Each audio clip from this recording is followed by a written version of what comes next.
bagay pala na papapalakpakan tayo, di ba? Kasi ang kanyang success story, kanyang business story talaga namang kahanga-hanga. Ngayong araw, ang kasama natin ay isang stay-at-home mom na nagnenegosyo ng cakes at pastries. I-welcome natin sa ating Net25 Studios ang ating mompreneur, si Mami Michelle Villanueva. Hi, Mami! Bati na naman sa inyong mga kababayan at yung family. Good morning po sa inyong lahat. Yeah, good morning, Mami Michelle. Salamat sa iyong paggising na maaga. Alam ko, ang dami mong order. Yes po. Ang dami mong kaganapan sa buhay. Kasi bukod nga sa isa kang entrepreneur o negosyante, isa kang full-time na asawa at nanay. Yes diba? po, totoo po yan. Ilan na po ang inyong anak? Bali, dalawa po sila. Isang 7 years old, tsaka isang 17 years old. Meron ka ng teenager. Yes po. Opo. Actually, kasama ko siya ngayon. Narito siya. O, sige. Pamaya, makikilala natin siya. Ha? Yes. At ang work po ng inyong asawa? Isa siyang OFW, isa siyang operator sa Dubai, UAE. Aba, shout out. Actually, shout out natin. dahil sa pandemic na rin, hindi na rin siya nakaka-uwi. Siguro mga twice or thrice lang siya nakauwi. Opo. Ang balita ko po 2016 ka po nagsimula. Tama po. Sa iyong negosyo. Paano mo na-realize na sa iyong unang negosyo, baking ang iyong magiging negosyo? Actually, nag-start to kasi ang husband ko ay umalis sa papuntang Dubai. Opo. Tapos syempre, bilang isang babae or isang housewife, parang ang Opo. hirap na hindi mo alam kung ano yung gagawin mo. Pero yun nga, na-realize ko yung pagiging baker ko or home baker dahil na rin sa mahilig talaga akong mag-create ng mga kung ano-anong mga pagkain or kumain na rin, gano'n. Opo. At ang ginawa mo noon, nag-umpisa ka magbenta sa mga kaklase, tama ba? Nung college ka? Oo, sa mga yun, actually high school ako noon. Oo. Nagbebenta ako ng yema tsaka pastillas. Doon mo inumpisahan? High school pa lang, yema at pastillas? Totoo po yan. Para lahat yata tayo, para nakaranas ng isang classmate o tayo ay gano'n, ano? Yung may nagbebenta. Pero ikaw, tinuloy-tuloy mo nung college ka? Hindi po. Nag-stop ako nung high school. Siguro Okay. ginawa ko lang siyang parang extra baon, ganyan. Nung college, ayun, nag-focus ako sa pag-aaral and then nakagraduate. Unfortunately, maagang nag-asawa. At yun nga, yung husband ko ay umalis. Pero that time, nagtrabaho din ako nun sa isang BPO company. Okay. Tapos, ang kapital mo, magkano? Actually, nag-start lang ako ng 500, Tony Pep. 500? That time. Ang binibenta ko lang noon is leche flan, tsaka yung yema cake na no bake. Hindi pa siya binibake kasi wala pa akong oven that time. Oo. Tapos, paano mo ito napalago? Yun nga, actually, hindi talaga siya mabilis. Matagal. Kasi ilang years din akong parang kailangan mo ups mag-ipon and ng gamit down. eh. Opo, sa totoo. Yun talaga yung inuna ko. Yung pag-iipon ng gamit. Oo. At paano mo ito napalaki? Unti-unti nakakaipon ng mga gamit, yung mga pang-baking, hanggang sa nakakabenta na tayo ng may mga resellers na tayo. At meron na rin akong online shop, which is yung mga e-commerce ngayon na usok-usok at trending. Ito gusto malaman ng mga kababayan natin kasi yung iba pupunta sa isang school para mag-aral ng baking or culinary arts, hindi ba? Yes po. Or para maging pastry chef. Ikaw ay self-taught. Balita ko. Totoo po yan. Online. Nag-umpisa ka online? Yun nga, sumasali lang ako sa mga baking community, yung mga kapwa ko home bakers nag-share ng mga learnings. Na-apply ko yon and then, yun, okay na siya. Nagagawa ko na siya. At yun nga, nagawa ko na rin siyang extra income. Oo. At ngayon, ito na, dito ka na ba? Focus na talaga at negosyo na rin po talaga. Full-time na. Full-time. Ano ang mga learnings mo along the way? Hindi talaga maiiwasan sa negosyo yung ups and down. Hindi naman laging malakas. May time din na mahina. Pero yun nga, tuloy-tuloy lang talaga ako. Totoo ba yung sinasabi nila na kailangan mahal mo yung ginagawa mo? Totoo po yan. Kasi pag yan ay nawala, bali wala hihinto ka talaga. So yun, tuloy-tuloy lang at mahalin mo yung ginagawa mo. Yun. At Yes. ngayon nga, ay meron ka ng isang lumalagong negosyo. Nagsimula lamang sa yema at pastillas. Yema at pastillas. Ngayon, ito na mga ginagawa mo. All Actually, made from scratch. Oo, ito po yung aking signature cake, yung ube leche flan. Ube leche flan. Ito yung ube, yung leche flan. Yes. Mukhang nag-commit siya talaga kasi talaga mukhang sa amoy pa lang ubing-ube na siya, hindi po ba? Ano po ba ang itong mga bukod sa mga cake, meron na rin kayong mga cookies? Meron na rin tayong cookies and brownies. Ayan, ito yung mga bestseller ko rin sa online.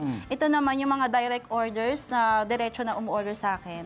So, ayan, napalago na ng kaunti at sa awa ng Diyos, lumalakas na ang aking negosyo.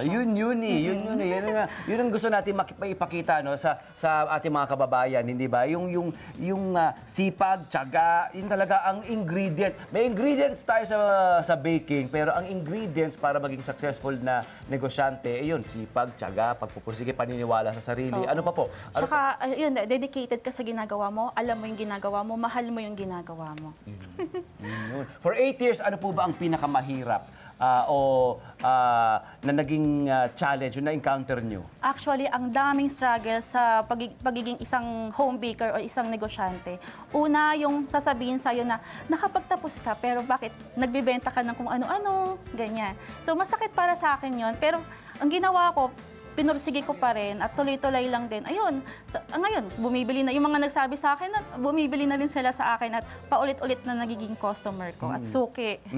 May mga ano rin ba? May mga parang lugi moments? Totoo po yan. Naka-encounter na rin ako ng mga scammers, bogus buyer na tipong magpapareserve, lalo na yung cake. Kasi ang cake po, 7 days bago namin siya ma-prepare ng ano. So, kunyari, nagpa-reserve siya at hindi pa nakapag-payment. Yun, ang nangyayari, nagawa ko na yung cake, hindi pala kukunin, hindi babayaran. So, isa sa mga lugi ko talaga yun. At yung mga scammers, naku, na-scam na rin ako. Pero, ano ginagawa mo para makabawi? Yung mga yun talaga, syempre, wala ka nang magagawa eh. Lugi mo na yun. Bawi ka na lang, marketing ka ulit, benta ka ulit. At syempre, kailangan mo talagang i-model mo talaga yung mga paninda mo. Kumbaga, parang gawan mo ng paraan para makabenta ka. Oo. At ngayon, ito nga, dahil nga, ito rin, balita ko, napaka-generous mo rin magturo. O yan. Yes po. Ito, ano ba meron dito? Ano pang ipapakita natin dito? Ito po.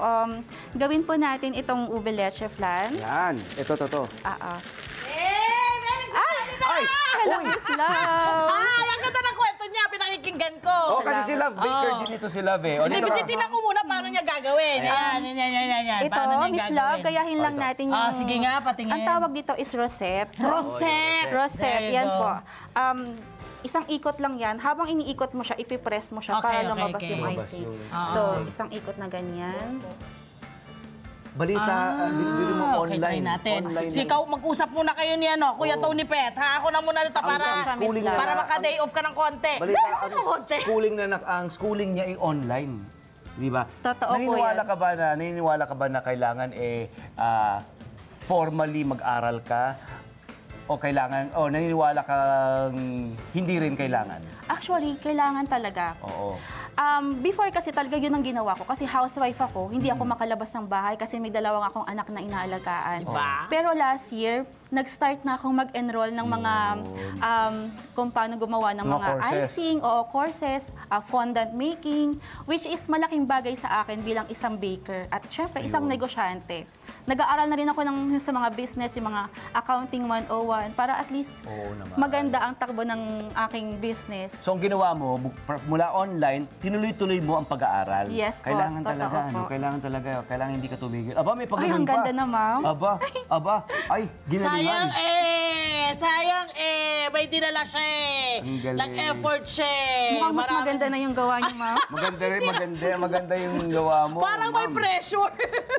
Hindi, pero kasi dadagdag to sa kanyang dadagdag to sa kanyang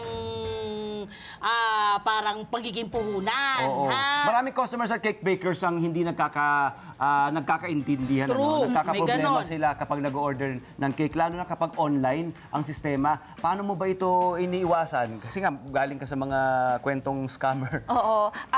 Nung na-experience ko yung mga scam, ganyan, ayun na, ang ginawa ko na lang is nagpa-payment first ako, ganyan. So, ayun, okay naman. Kasi ang customer, kapag gusto talagang umorder sa'yo, o-order talaga siya. Oo, yung produkto mo talaga ang ang magpapaikot Tama po, Tama At may mga tips ka ba sa mga ka-Net 25 natin na gusto maging katulad mo?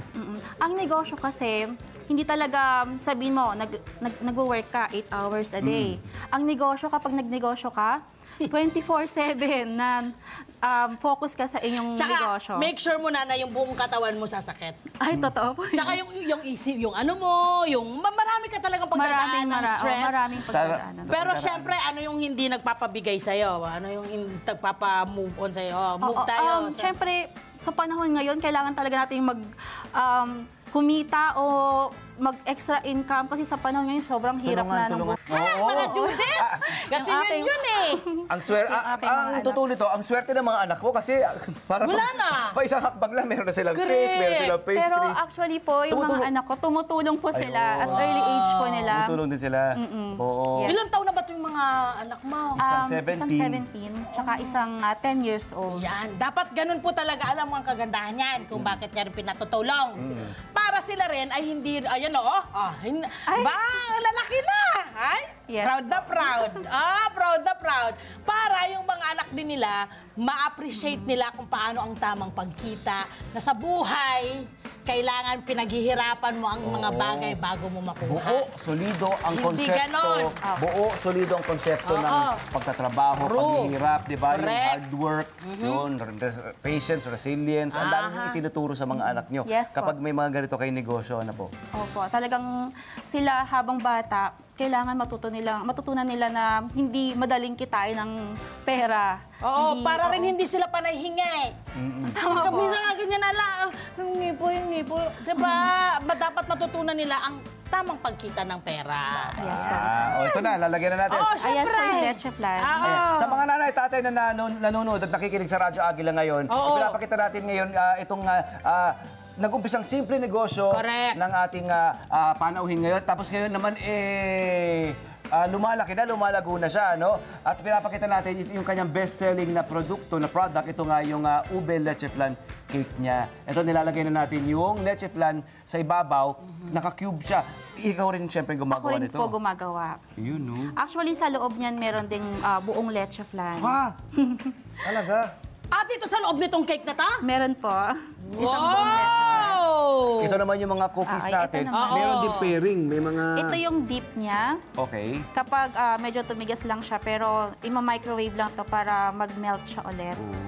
So, ayan, ito yung ating chocolate mini cookies. Ooh. Ang ganda rin ng packaging, ano? Magkano ang nagiging presyo kapag ganitong... Ito po, ang bentahan ko po dito is 180. Okay. Ayan siya. Kasama na yung chocolate dip. Ito po, itong mga ganito mo, magkano yung ganito mo? Ito ay nasa 750. Pero Oo. yung binibenta ko talaga before, yung mas malaki. Oo, sa akin po naging 850 na. Kasi nilagay ko na Ay, lahat, oo. tingnan nyo naman, oh. Parang nilagay ko na po buong leche flan. So, depende po talaga yan sa gusto nyong ipapagawa. Ayan, ang husay! Mga tip po ninyo sa ating mga kababayan ngayon na nanonood, Bukod natakot. sa na- Actually, natatakot mag-start eh. Ano po yung inyong gustong sabihin sa Unang-una, kanila? syempre, kapag gusto mo yung isang bagay, simulan mo na. Huwag mo nang ipagpabukas pa. Kasi kapag pinagpabukas mo na, wala. Hanggang sa mawala na lang yung gusto mo or hilig mo sa buhay. At ito pa, minsan po kasi yung ideyang naisip nyo, nakuha na pala ng iba. Tama po. Sayang! At ngayon, okay na siya. O, kung ikaw inumpisahan mo na noon, ikaw yung nandun sa posisyon na yun. At kung mangyari man yan, ang labanan dyan, Ah. creativity, utak, innovation, di ba?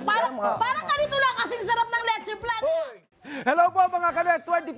Si Kuya Tony Pet po ito mula sa Love, Tony Pet and Everything. For more Love, Tony Pet and Everything updates, just click on our subscribe button and follow us on our Net25 social media pages at Net25 TV and at Net25 Entertainment Facebook. Magkita-kita po tayo!